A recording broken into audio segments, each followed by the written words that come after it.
7:33 p.m. Our 4A flag salute, the flag salute will be led by Mr. Mescon. 4B civility statement states, communicate clearly and concisely with a respect for the time of others, listen objectively, carefully considering the opinions of others, understand the counterproductive effects of disruptive, demeaning, and intimidating behaviors, maintaining respect for the rich history of the district and the efforts of others who have served in the past. 5A, report of action taken in closed session. No action was taken. 6A, public comments, recognitions, and reports. Dr. Sahakian? Yes, thank you, Ms. Saxoni. We have one public comment card pulled at this time. Thank you. Thank you. Jacqueline Ayer.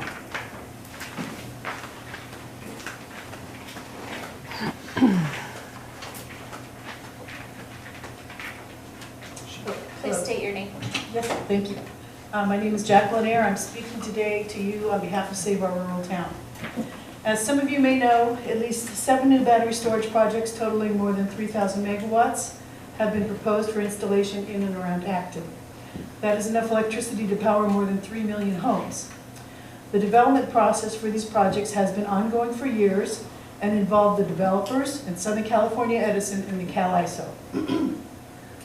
It has all been done out of public view and without any communication with or outreach to the community of Acton. Acton residents have learned about these projects only in the last few months, and SORT is very concerned about the fire, explosion, and toxic hazards that these facilities pose. The developers themselves have admitted openly that they are unable to fully mitigate the risks that these projects pose. It does not help that all of these projects are located in the northeast corner of Acton, which is where the Santa Ana winds originate in our community. Any deflagration that occurs during Santa Ana wind conditions will blow embers throughout our community. It is also important to understand that all of these battery projects will connect directly to the Vincent substation and therefore will not provide Acton with any power. They will also do nothing to relieve the community of PSPS impacts.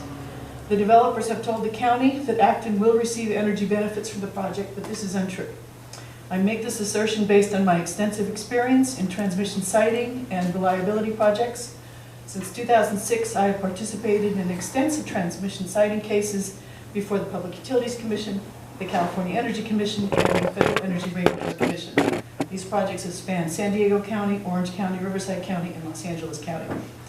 Just over a week ago, I learned about recent legislation that was signed by Governor Newsom, which eliminates all local controls over siting decisions for utility-scale battery storage facilities. This legislation, known as AB 205, has some peculiar aspects to it, and it requires the project developer to enter into a contract with a local organization that represents the general interests of the community, and to provide some sort of benefit in exchange for lending support for the project. It's a sort of buyout to secure support for the project from a local group. Because many residents and community groups in Acton have recently made it clear that they do not support these battery storage projects, I believe that the project developers will next turn to the Acton Agua Dulce School District to request support for their projects in exchange for some tokens of appreciation, such as new equipment for the school or some equity-based scholarship program. My goal in speaking to you tonight is to let you know about these battery projects and about AB 205, and to give you a heads up that you will probably be approached by battery storage project developers who will offer incentives for support from the school district. If that happens, I would like to urge you to address such matters in a manner that will allow the residents of Acton to dialogue with you on the issues. Perhaps a community workshop would be beneficial or something along those lines. Thank you very much. Thank you. I would actually like to have discussion on this. Tim, do you have anything to say? I have something to say. I will bring up in my board member comments. Okay. That would be appropriate. I have something as well. Okay.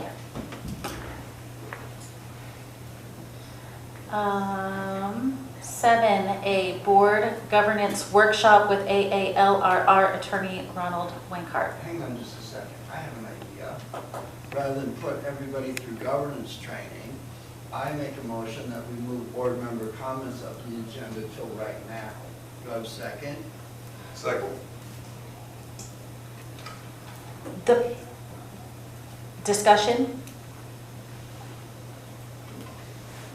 I actually have something to say to that. Well, I do as well. I know several of the people in the audience are here for the training session as well, because they may want to ask questions. So maybe we should ask what the order should be for the people who came specifically for the training. There's a motion on the floor. Can I vote on the motion, please? My part of the discussion is that we did place this on the board agenda for a regular session meeting so that the majority of the public as well as the entire board could hear what's said in the training, because it's not just for board members, it's for the public as well.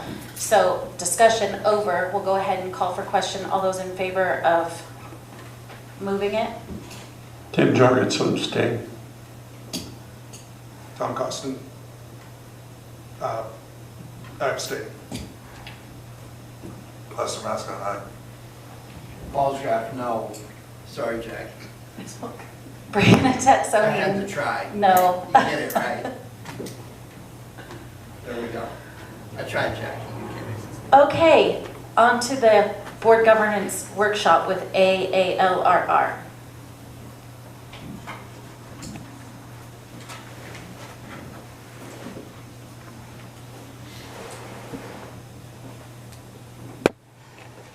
Advance the slides. I'll ask the IT department be able to advance the slides for me. Yes, sir. Okay, wonderful.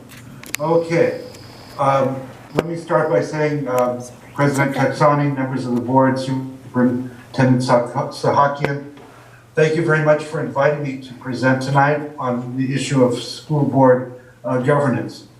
If you have attended workshops sponsored by the California School Boards Association, then much of this information will sound familiar. But let me start by saying when I tell people that I'm an attorney and I represent school boards, most people generally know what school boards are. That they're locally elected public officials who are entrusted with managing and governing public schools in our communities.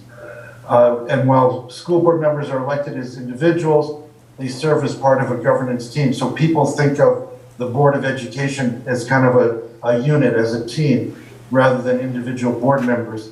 And then that team includes each board member and the superintendent. So if we could go to the next slide. So why do we elect school boards? You know, in a lot of countries, public schools are run by government departments, whether it's a national government department or a local government department, but a lot of countries do not have elected school boards. But in the United States, we have a tradition of citizen oversight of local government. It's a foundation that underlies all of our government functions. We have staff that are experts in the field, who have expertise in this particular, in education or whatever it might be, city government, county government, and it's governed by civilians. We have city councils, we have boards of supervisors, and we have boards of education. And these school boards provide direction and oversight for the professionals who staff of the school district and manage the day-to-day operations of the schools. And really what school boards do is they provide accountability to the community. They're responsible to the community to make sure that the goals and the mission of the schools are carried out and reflect community values. So if we can go to the next slide. So CSBA, California School Boards Association, they, in their materials, they indicate 5 major responsibilities for school boards. And so what are those responsibilities? The first one is setting the direction for public schools in the community. So nothing is more central to the purpose of local government and to a school board in ensuring that a long-term vision is established for the school district. And that vision reflects the consensus of the entire board, the superintendent, the district staff, and the community. So to get everybody on board, not just the board, not just individual board members, but the entire community, including the superintendent and district staff. And that vision should set a clear direction for the school district, driving every aspect of the district's program. So if we could go to the next slide. The second responsibility is establishing an effective and efficient structure. So the board is responsible for establishing and maintaining the organizational structure that supports the district's vision and empowers the professional staff. The board is responsible for setting policy, employing the superintendent, and setting policy for hiring other personnel recommended by the superintendent.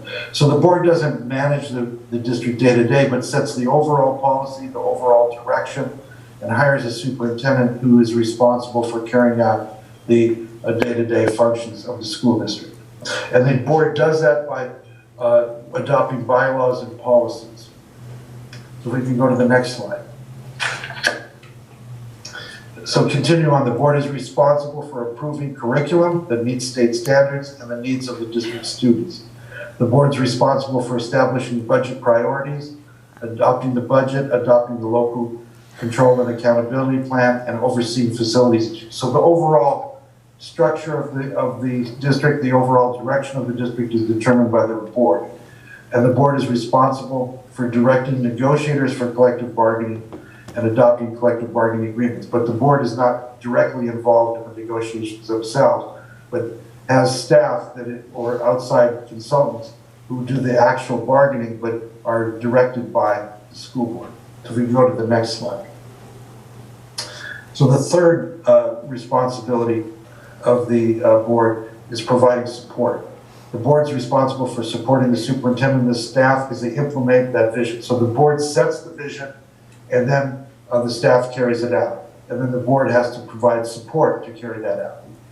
And they do that by being professional in their demeanor, modeling the district's beliefs and vision, providing resources that support mutually agreed on priorities and goals, by upholding district policies and implementing those district policies and following those district policies, ensuring a positive personnel climate, and being knowledgeable about the district's program. So these are all ways in which the board can support the staff in carrying out the board's vision. Can you go to the next slide? Okay. Ensuring accountability. So that is another important responsibility of the board. So the board establishes systems and processes to monitor results, evaluate the school system's progress toward accomplishing the district's vision, and communicating that progress to the local community. So board members and the board as a whole are there to communicate the overall vision and the process for accomplishing that vision. And the board is there to ensure personnel, program, and fiscal accountability for evaluating the effectiveness of the board through self-evaluation, evaluating the superintendent, and setting policy for the evaluation of other personnel.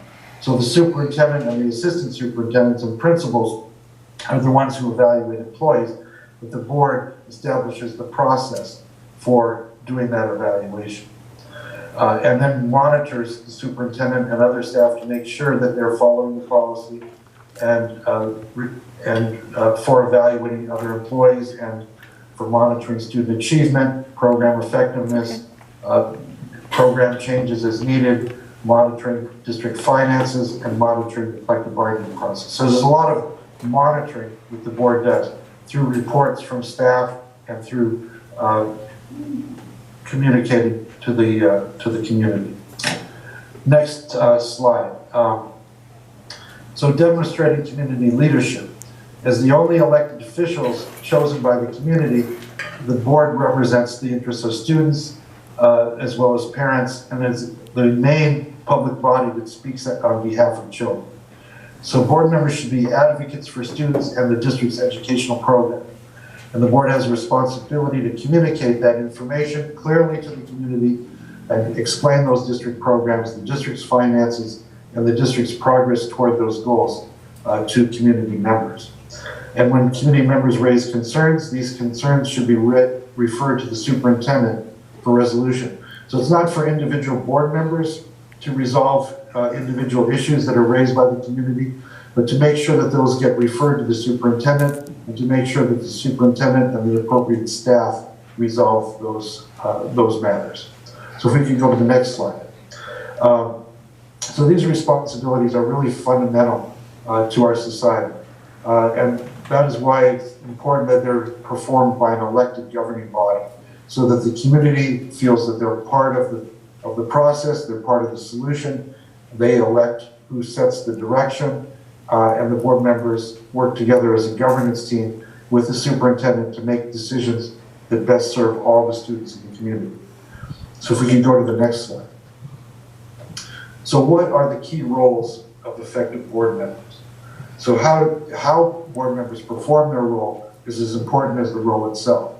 So board members need to consider, how can I be an effective school board member?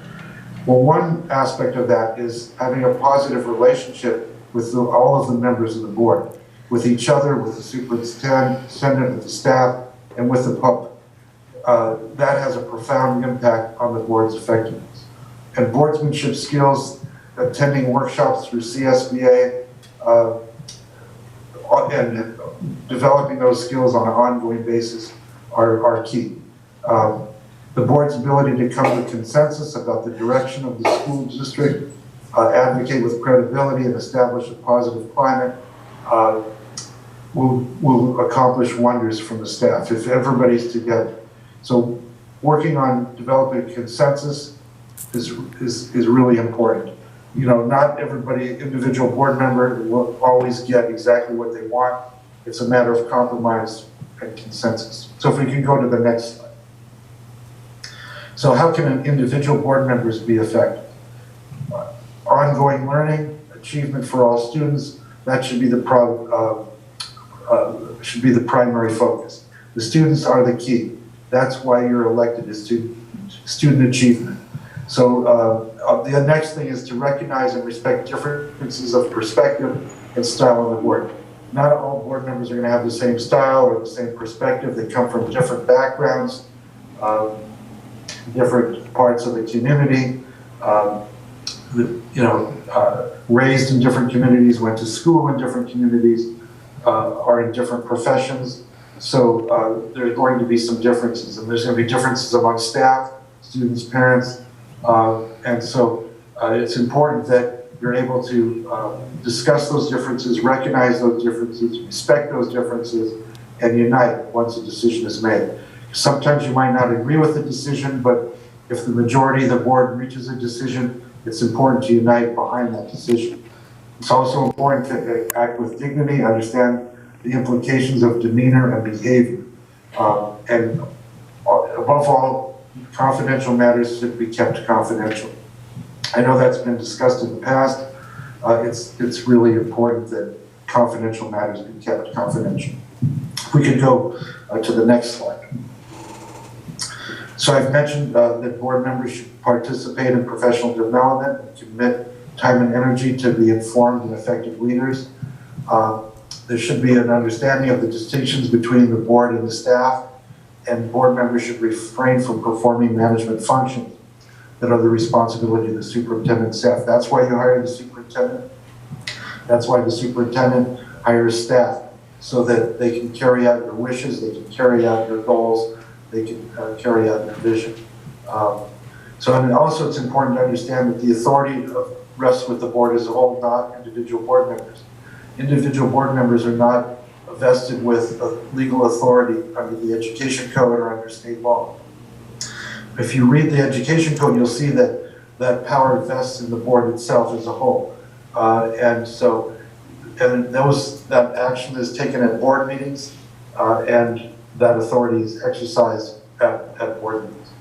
And then the other thing is to focus on closing opportunity gaps. There should be equal opportunity for all, and so that's one of the most important functions of the board and for board members. The district should keep the district focused on learning and achievement for all students, communicate a common vision, act with trust and integrity. It's really important that board members trust each other, trust the staff, trust the superintendent, and acting openly and with integrity is a way to build that trust. When you govern in a dignified and professional manner, treating everyone with civility and respect, then you're much more effective. And if you stay within your board-adopted bylaws, policies, and procedures, you'll also be much more effective. When you don't follow those policies, that's when your credibility can erode and your effectiveness can dwindle. Other ways to be effective is to take collective responsibility for the board's performance, evaluate the board's effectiveness on a periodic basis, ensure opportunities for a diverse range of views in the community, and keep the community informed about board deliberations. So if we could go to the next slide. So here's an illustration of teamwork. So you have a board president, you've got members of the board. You have to look at it as a collaboration, as a partnership, that there should be a good relationship among the members of the team. There should be support for staff, and above all, carrying out the mission. Once you reach a consensus as to what that mission is, you want to carry out that mission. So if we could go to the next slide. The board policies, a handbook, it could be a formal handbook, or it could be board policies and bylaws. Those are what really govern the board. If we could go to the next slide. So this slide talks about the unity of goals or unity of purpose, common focus, overarching goals, values and beliefs that the governance team shares about children, that, for example, that all children can learn, and that these achievement gaps can be closed, that the goal of public education is to help individuals to progress and to reach their potential. And some of the bullet points here are from CSBA, success for all students, promoting academic gains that propel students toward college and career, having an innovative and visionary view of education, not just in Orange County. I don't know, it should have changed that. That could be also LA County. That should be throughout California. Efficient and well run, standards of excellence, expect standards of excellence from staff, and be proud and supportive of the staff at every level. So if we could go to the next slide. Here are some common governance norms that CSBA has outlined in some of their materials. Give equal consideration and respect to all members of the team. Bring issues to the team. Don't surprise people. There should be no surprises. Refrain from taking things personally. Identify and clarify conflicts and work through resolution in a timely manner. Remain objective. Keep the focus on student achievement and needs. Conduct yourself in a professional manner. That's not just verbally, but in facial expressions, verbal behavior, body language. Listen to the members of the community, listen to others, listen to understand, extend grace to each other. Don't try to undermine others, don't try to make them look bad, and try to support everybody. Accept decisions by the board, respect everyone's time, consider new ideas and solutions with an open mind, allow the past to be the past and to move on, focus on the present and the future.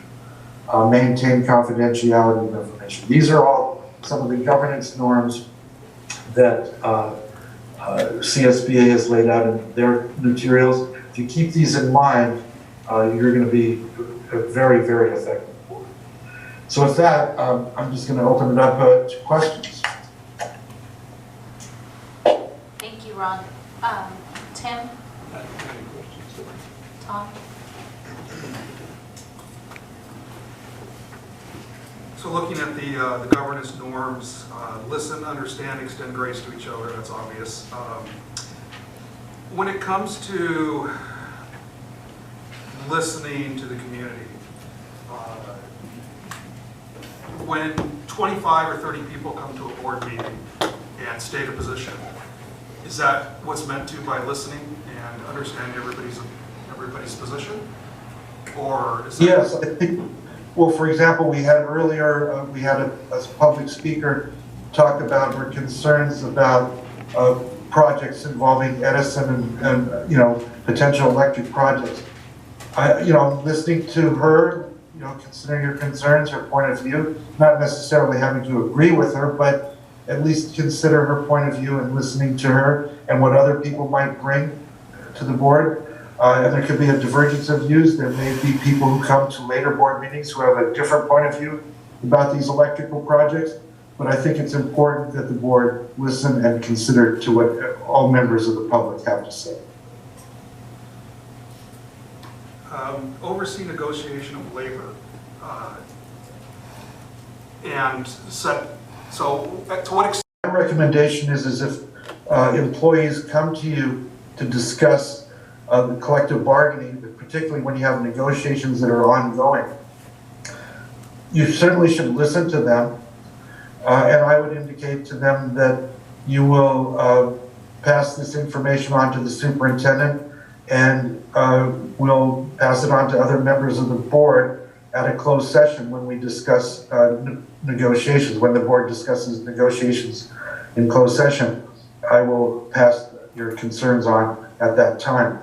But I wouldn't offer, any kind of solutions to that individual employee or make any commitments to that individual employee or indicate what the board might do in response to what the employee requested.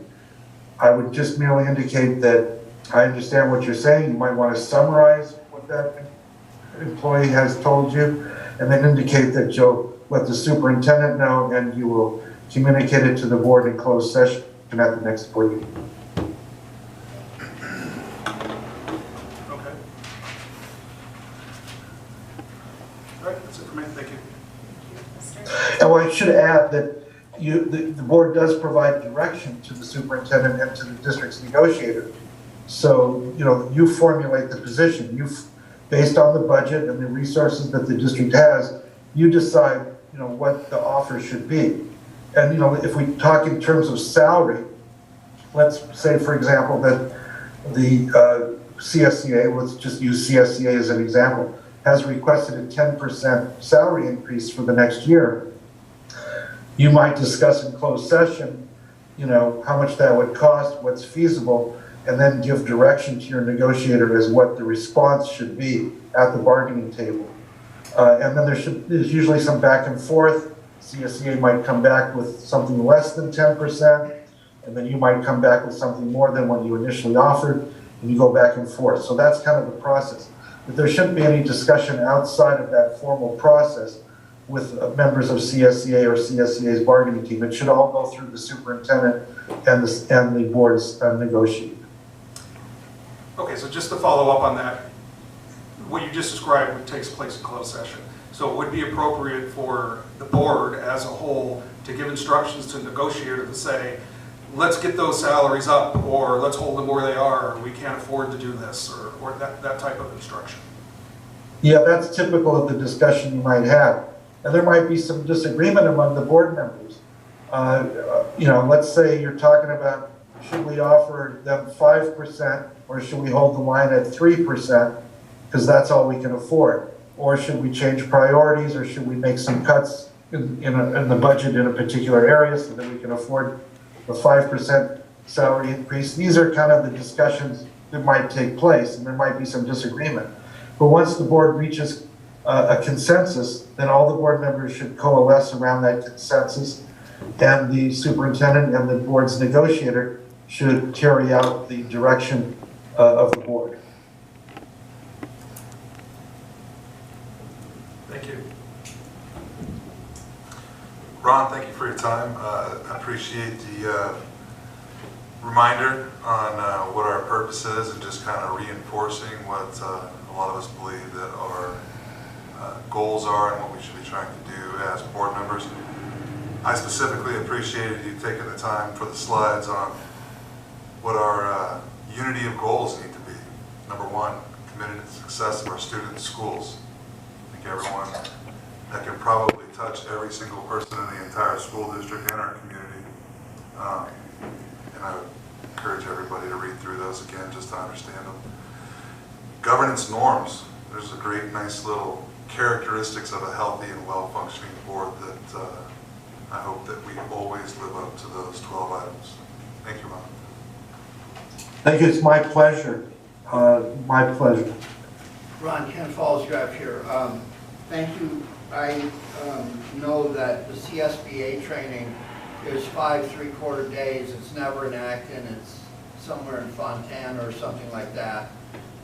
And having the commitment to that is basically blowing your entire weekend to go 5 weekends in a row. That is difficult.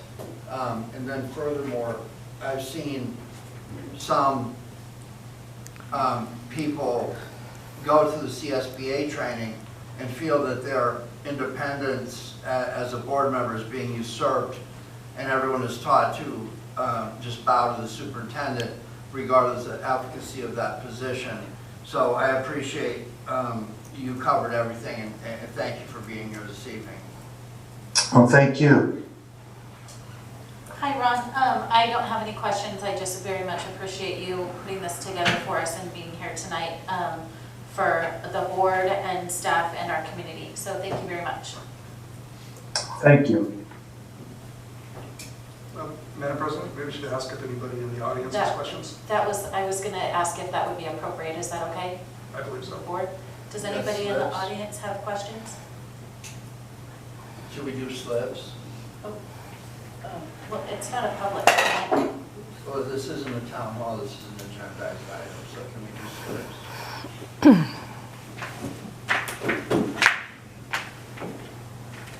Jackie, do you want to just add it to your slip right here? The community about issues such as the electrical projects in a way that's got a back and forth and not just a one-way communication method.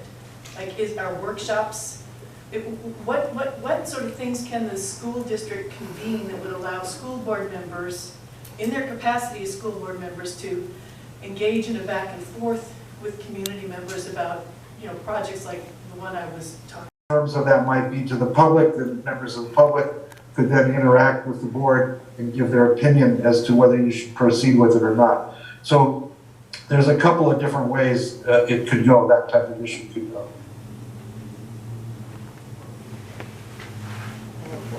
So I hope that answered your question. There might be other options as well, but those are the ones that come to mind. Thank you. And we're going to go ahead and loop back around.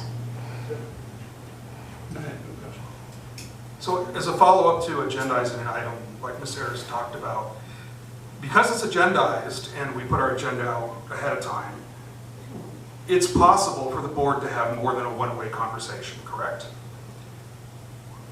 Yes, you certainly could. It's on the agenda, and you know, you could open it up to having the members of the public speak to the particular item, or you could have a dialogue as long as you agendize it. When it's just public comments and somebody brings up an issue that is not on the agenda, then you can only make a brief comment. You can't have a full discussion. So if the board, for example, wants to talk about these electrical projects that this public speaker brought up, you'd have to put it on the agenda to have a full discussion of that. What would you describe as a brief comment? Because I understand the idea there is we don't want to violate the Brown Act. We haven't agendized it. The public has not been introduced to the idea. They don't know what's happening.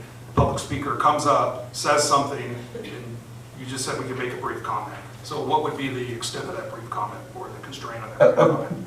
A brief comment might be asking the superintendent to put it on the agenda for the next board meeting, or maybe saying that's an issue that I think has a lot of community interest and something that we should discuss as a board at our next board meeting. So that would be a brief comment, something along those lines. Okay, thank you.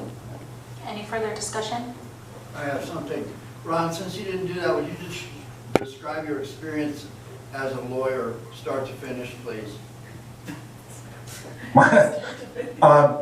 My experience as a lawyer, Yes. start to finish. Summarize your career Okay. for us all. Well, let's see, I graduated make it from brief. law It's school okay. in You don't have to just start to 1977, so I've been around a while. And I worked for county council in Kern County. I worked for schools in Kern County.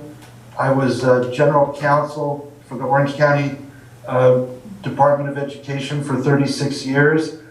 And I've been with a partner in the law firm of Atkinson Anderson, lawyer Rudin Romo, for almost just shy of 5 years. So, And so I've worked extensively with school boards and community college districts, you know, for about over 40 years now. so would it be accurate that the Orange County Office of Education is comparable to the Los Angeles County Office of Education? Would that be at least? Yeah. Yeah. And I think you said you were the head legal counsel for that organization? Right.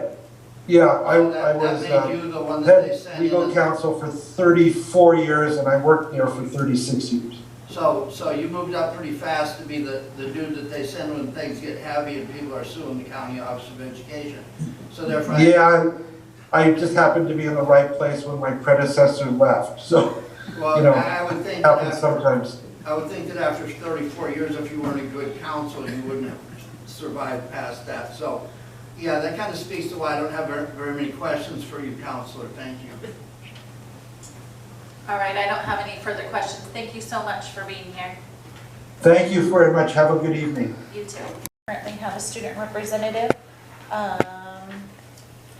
8D Superintendent Gold Standard Report. Thank you, Ms. Taxoni. Tonight I'll be covering one initiative from our strategic plan, student achievement. But before I do, I would like to extend my appreciation to Mrs. Kimberly Shaw, Assistant Superintendent. Sorry, just surprising you right out of the blue. It wasn't an easy feat managing multiple areas of responsibility, from ed services to HR to pupil services. Your dedication to education should be commended. Thank you for your lifelong commitment to the educational profession. We wish you a future that is worth every bit of hard work and dedication you have displayed. We wish you a retirement filled with joy, laughter, and all the things you love to do. We wish you best wishes, as well as to your family and your wonderful grandchildren, some of whom I've met, and they've cracked me up in the past, as they will enjoy you, I'm sure, immensely during your retirement. And if the community and I, on behalf of AADUSD, many congratulations, Ms. Kimberly Shaw, on your retirement. Are we ready? Ms. Shaw, you're in big trouble. You're getting ready to go back into retirement. You came out once. Now this time you need to assure yourself that you're going to stay retired and enjoy your family and your grandchildren. Thank you for your hard work and service to the community and to our school district. Thank you very much. I'll just echo Tim's sentiments that you've been here, thank you. And I think maybe my first introduction to you was during COVID over a Zoom. And it was kind of interesting that we all got a little education there on what the future was going to look like. So thank you very much. Yeah, thank you for all you've done. I did not know you personally before this or anything, so I only know the work I've seen, which has been professional and complete and well done. I hope you enjoy retirement. You have a garden or something? You gonna take up any extreme sports? I'll let you know. I'll send pictures.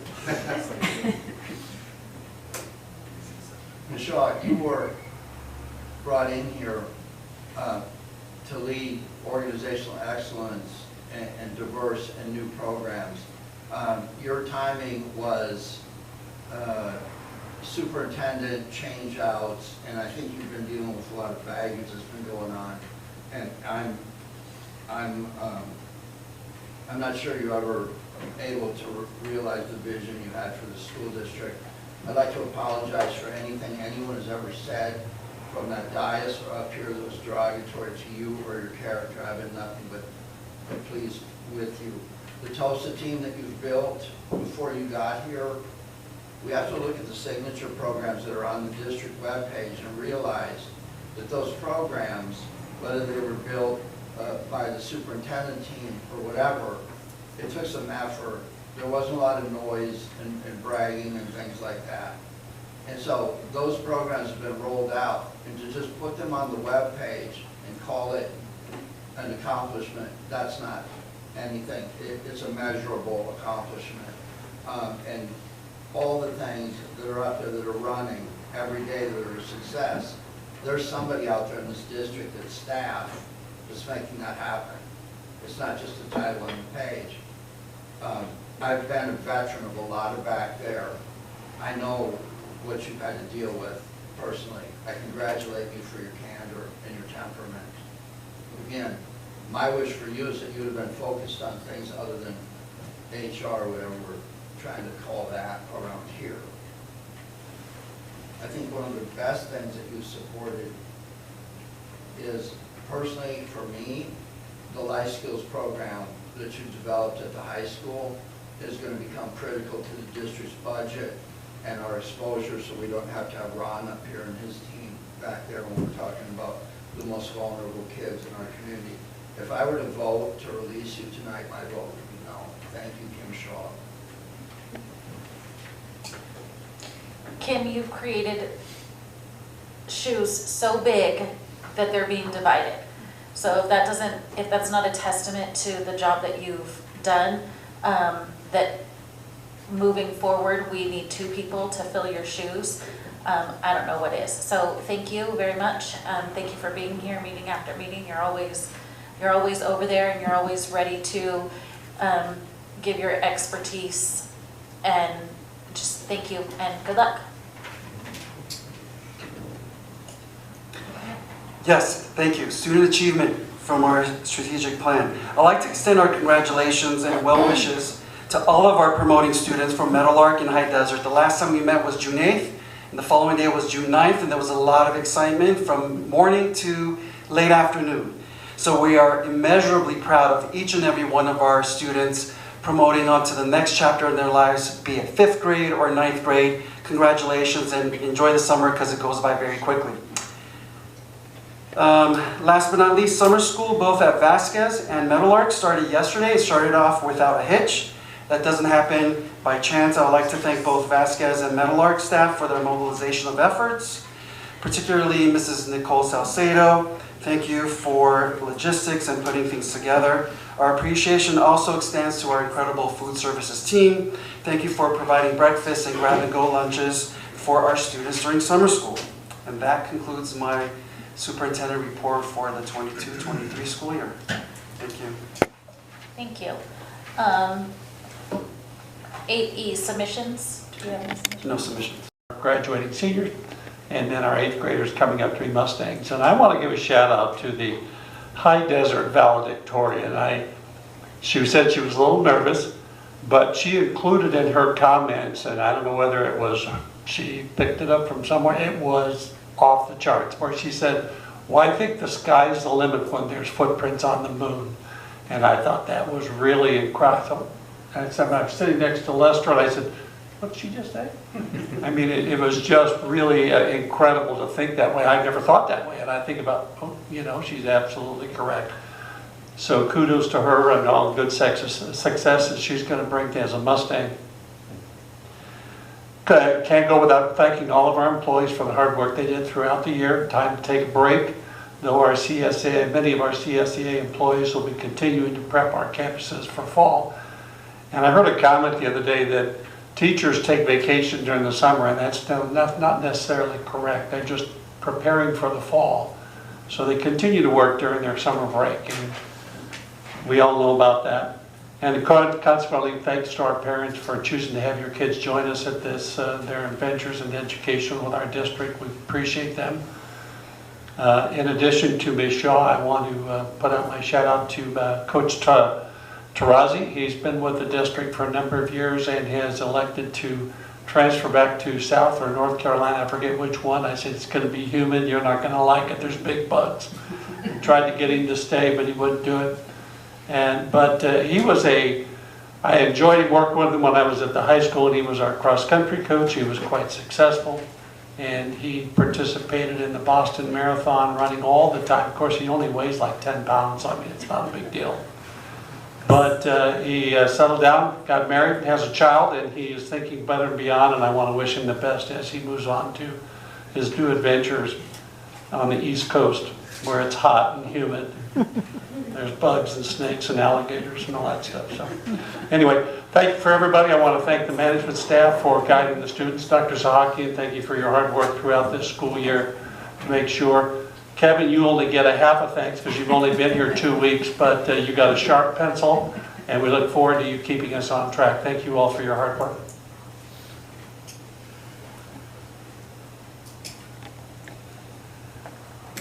The two graduations I attended, or the promotions rather, were quite excellent.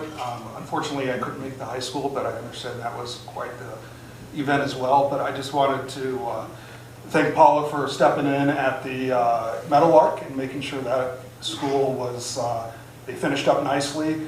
The amount of emotion at their promotion was touching. I mean, everybody was almost in tears. And seeing the children say, "Why can't you come with us to High Desert?" You know, was pretty amazing. The High Desert was fantastic. You know, so thank you, Ms. Van Oren, for doing such a wonderful job. And it was just a great event. Everybody was well behaved. People were quiet. It was just. The discipline was excellent on both of those events. The little kids were excited, but they behaved extremely well. The discipline at the middle school, where we know we have, you know, that's where the kids don't like to pay attention to people, was amazing as well. So thank you both for those two events. Superintendent, your newsletter this time around, absolutely fantastic. So I want to thank you for that. The pictures of the graduation and everything in it. The content was just a nice mix of things, so it was kind of a nice read just to say, hey, that's a good end to this actual school year for the kids. I want to talk a little bit about the strategic plan today, but I'm not going to do that because I think this battery storage thing is very important. This all kind of just came up and hit us, and I'll be very clear about where I believe, as a school board member, that we need to pay attention to this. Ms. Sarah did a fantastic job explaining why these battery storage units, storage facilities, which are basically utility scale generation plants, are not suitable for our community. The fire risks is probably the primary one, but the community has been going crazy over these things because nobody wants them in their backyard. And it's not a NIMBY thing, I don't want it in my backyard because it's ugly, I don't want it in my backyard because whatever reason, it's clear that they don't belong in a residential area. These things are gigantic, and if you want to compare how many lithium cells are in some of these proposed things, think of a stack of Teslas 85 miles high into the sky. That is the volume of lithium batteries that are going into these. The county and the state is not prepared to deal with anything that goes wrong on these battery projects. There are countless numbers of battery projects that have failed before they even came online. There are countless numbers that have come online and failed. So the track record here is not good. So here's where I believe it falls into a conversation that we as a board are going to have, and hopefully we'll agendize. And I'm talking about this in my board member comments because, again, this was not on the agenda, and I'm giving you me as a board member, my position on this and how I believe it affects our school board. So I'm not speaking for everybody here, I'm speaking for myself. And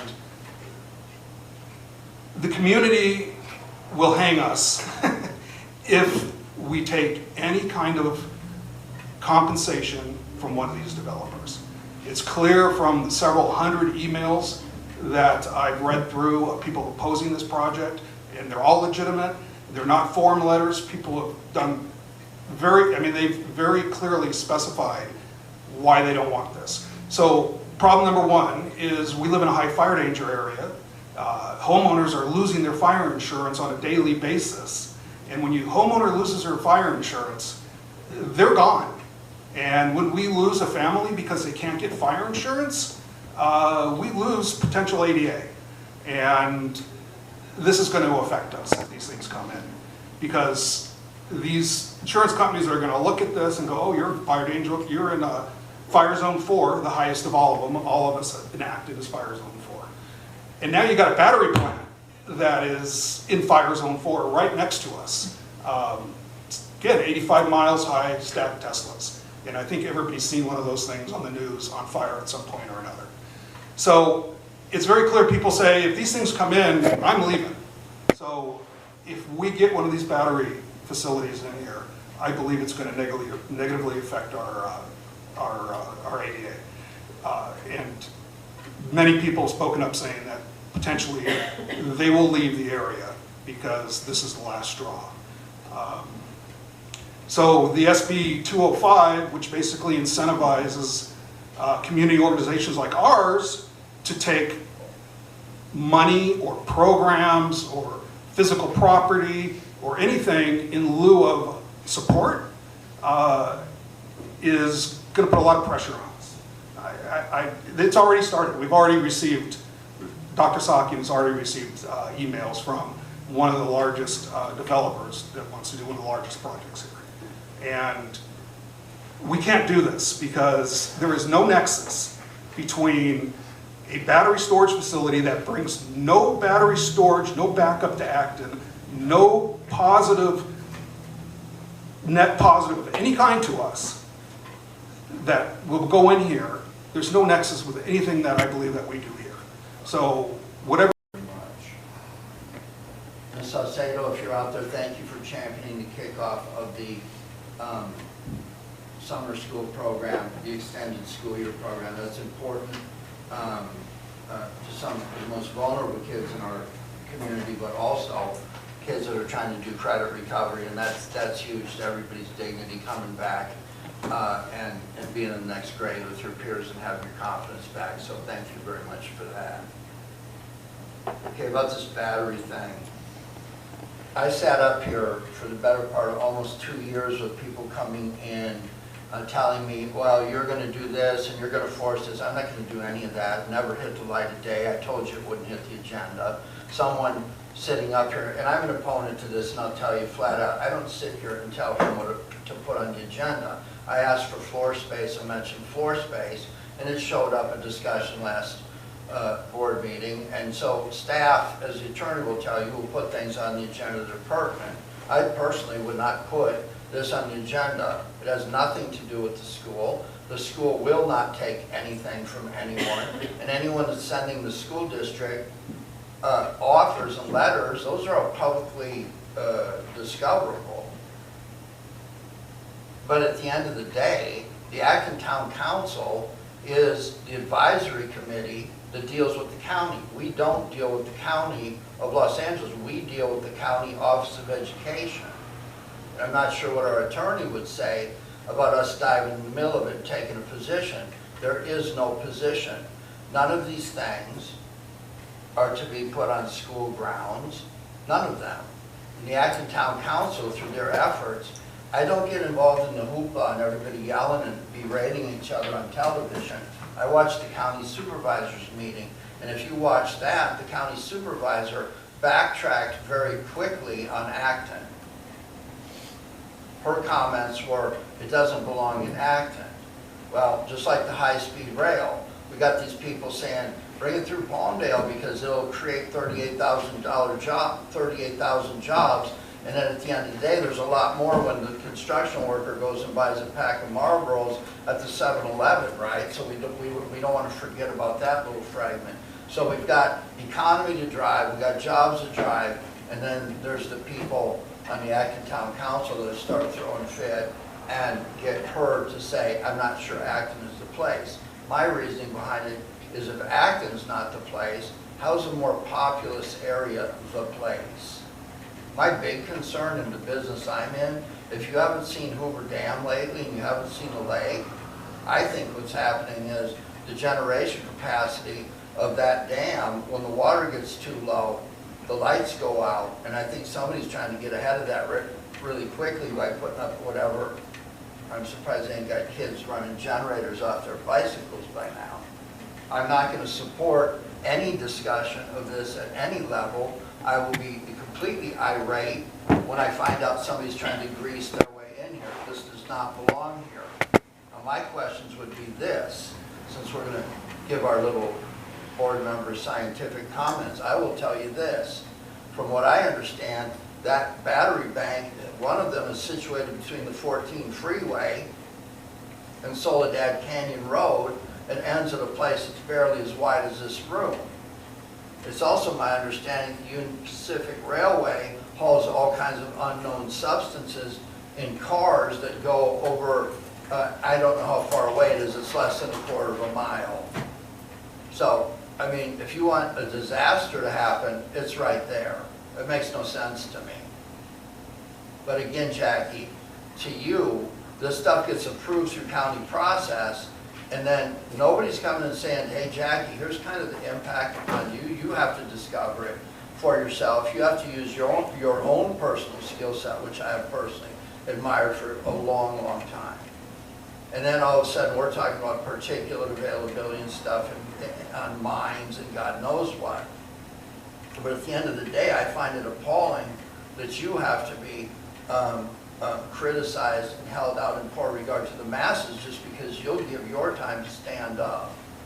I'm going to say we need to get a statement from the school, the district's attorney to ask what is our place in this and what is not our place in this, and whether it's appropriate that we show support for the acting town council's position in opposition, because it's just obvious safety hazard to me.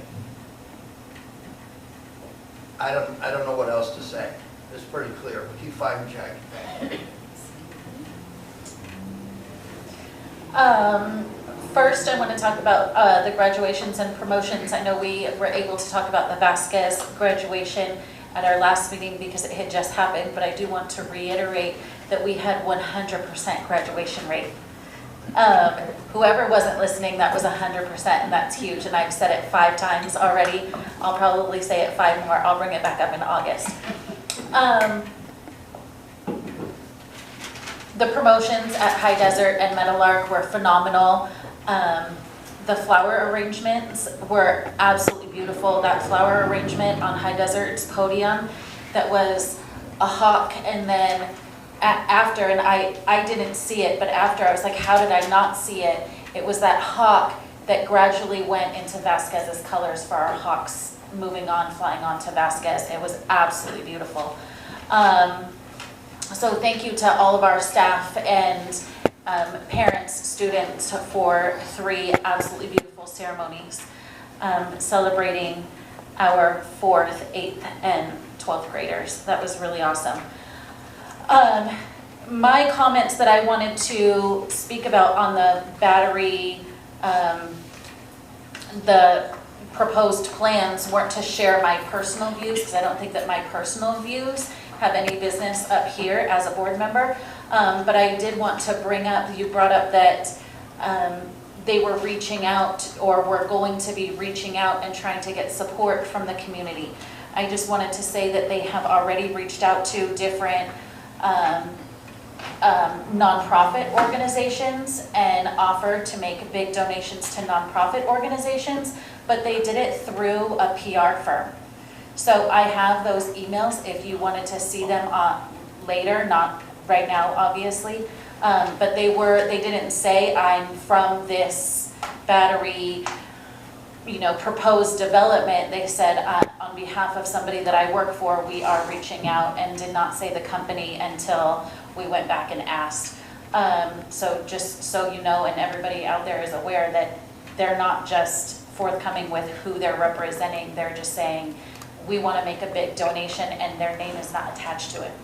So just so you know, to watch for that if any other nonprofits or organizations in the community have been approached, that's what's happening. That's all I have to say about that. So moving on to 10A, approval of consent calendar items. It's recommended the Board of Trustees approve the consent calendar items 8B through 8G as submitted. Can I get a motion? I'll move. Second. Discussion or changes to anything? No changes. I'd like to discuss F&G real quickly. Okay, so no changes. Discussion, we'll start with Tim. Employee. Okay. So on F&G, it's developers that have individuals that were going to build houses decided not to build houses because of economy or whatever other reason, asking for the fees back, which I think is completely legitimate. The only question I have is, if we refund these fees as recommended, is the county notified that the fees have been sent back to the potential developer, just so if they pop up again in the future and say, hey, I'm back, I want to bring my permit back, the county sometimes helps with getting those reactivated without fully charging all the fees again. So I just want to make sure that if they do come back because the economy gets better or whatever, the county doesn't, and that we return their fees, that the county's aware that they have to pay them again. Mr. Vansco? Yeah, sure. So what they're issued from the school district is a COC, Certificate of Compliance, and those typically only have a 90-day valid license. So if they were to try to go back and show them that same thing, that would be an invalid certificate. So they'd have to come back to the school district and reapply and get a new certificate of compliance at this point. Okay, thank you. Lester? I just have some questions on E, which was the annual contracts. So I assume these are all not to exceed numbers that are part of that contract? That is correct. Okay. And if there's any increase to it, that it comes back to board for approval on all those? Yes, that's correct. What I didn't see on there, which I think we should try to put on there at some point, or at least I would suggest that we try to look at doing any sort of MSA agreements for any of the recurring service companies that we utilize. There's a lot more companies that we pay on a regular basis that we could put into this form of agreement, so it's more of a recurring agreement or just a stated contract value. Yeah, that is actually especially with our special ed companies, the SELPA is still finishing up their master services agreement that they put out to all of the districts within the SELPA. So that's one of the MSAs that we would be bringing back, especially because, all the districts in this valley and Santa Clarita, and they all have like I said, a template that we would use for those. So that would definitely be coming with any of the upcoming special ed contracts, but it will be looked into. Thank you. Sounds good. Thank you. All right, call for question. All those in favor? Tim Jorgensen, aye. Costa and I. Mask on it. Walter Scott, aye. Brianna Texoni, aye. 11A, Personnel Action Report. Move. Second. Any changes? No changes, but I'd like to make a comment. Of course, we're always excited for all of our new hires. I'd like to mention our district has hired our first ever licensed clinical social worker, Miss Elizabeth Ortiz. Ironically, not ironically, an extra added point there. She is a graduate of Vasquez 2006, and she's coming back to us, and she'll be serving as our first licensed clinical social worker under a Department of Justice grant. So congratulations to Ms. Ortiz and all our new hires. Thank you. Thank you. Discussion? Thank you for clarifying that name, because I said, wait a minute, I know that lady. Anyway, but she'll be a great asset, great addition to the district. No more discussion? Call for question. All those in favor? Tim Jorgensen, aye. Costa and I. Lester Mask on it. Walter Scott, aye. Brianna Texoni, aye. 12A, Navigate 360 P-Bay, holy moly, let's start over. 12A, Navigate 360 PBIS Rewards and Avid Advisory Presentation. Dr. Sahakian. All right, good job. Second. It's not an action item, but thank you very much. Put up a historical marker, that would be a first. Lester Mask on it. There's a grandpa down here, he moved it, I just second. And I'll do the intro. So presentation. Go ahead, Dr. Zahakian. Thank you, sir. Presentation of a SEL curriculum for the high school, Navigate 360, PBIS rewards, incentives, and of course, Avid advisory presentation. So we're going to go ahead and patch in Mrs. Alexa Lepp.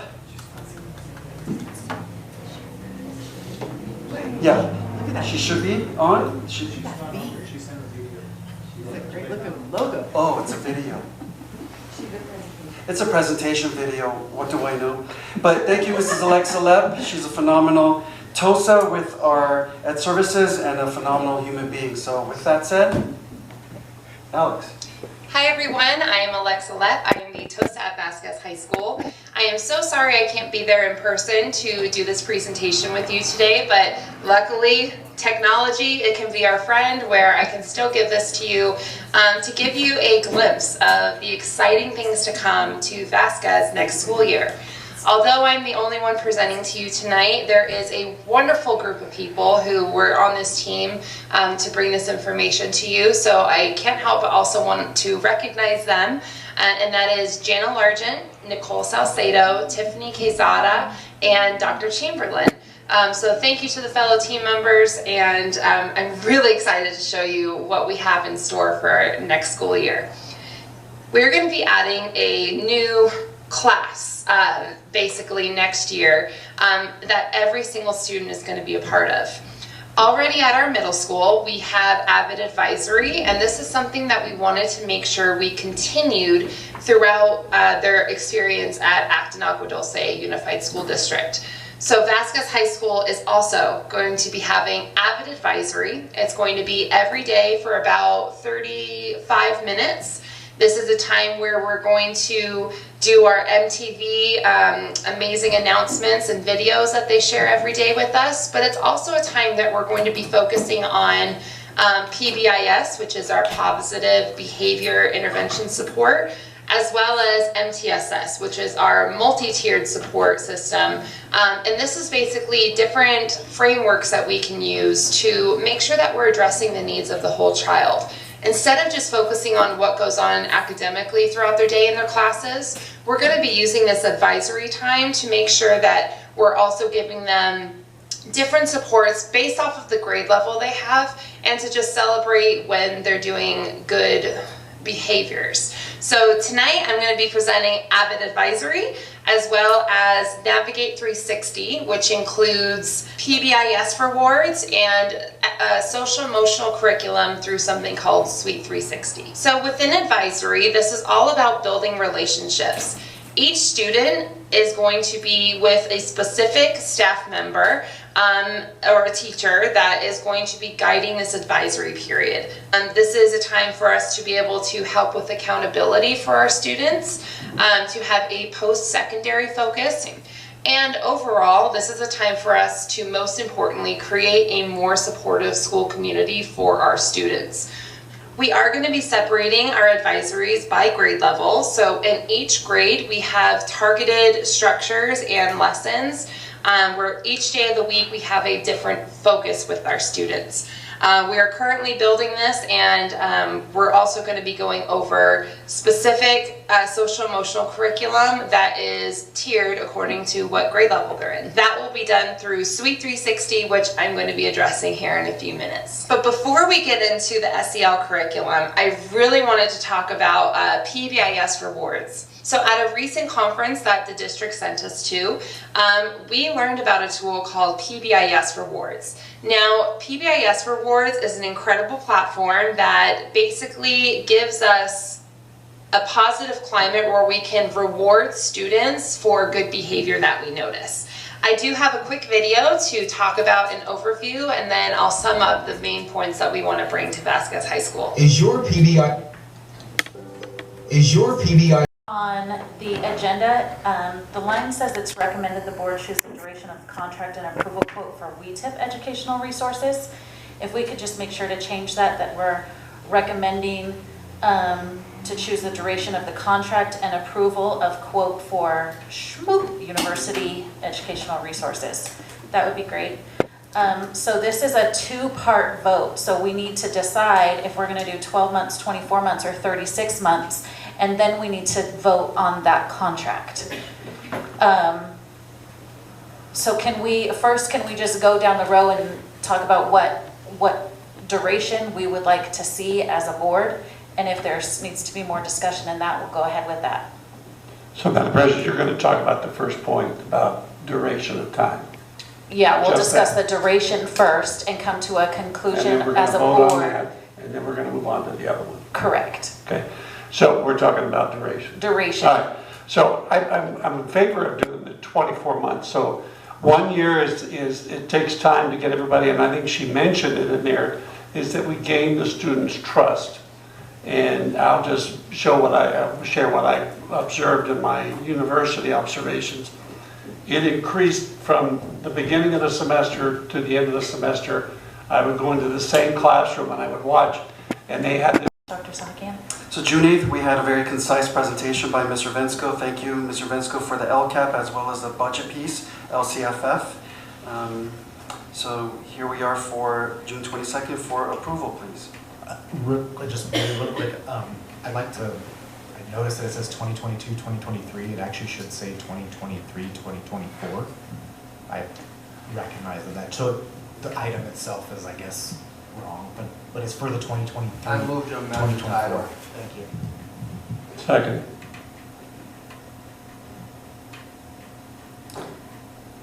Do we need to vote to amend the title? Okay, go ahead and vote, please.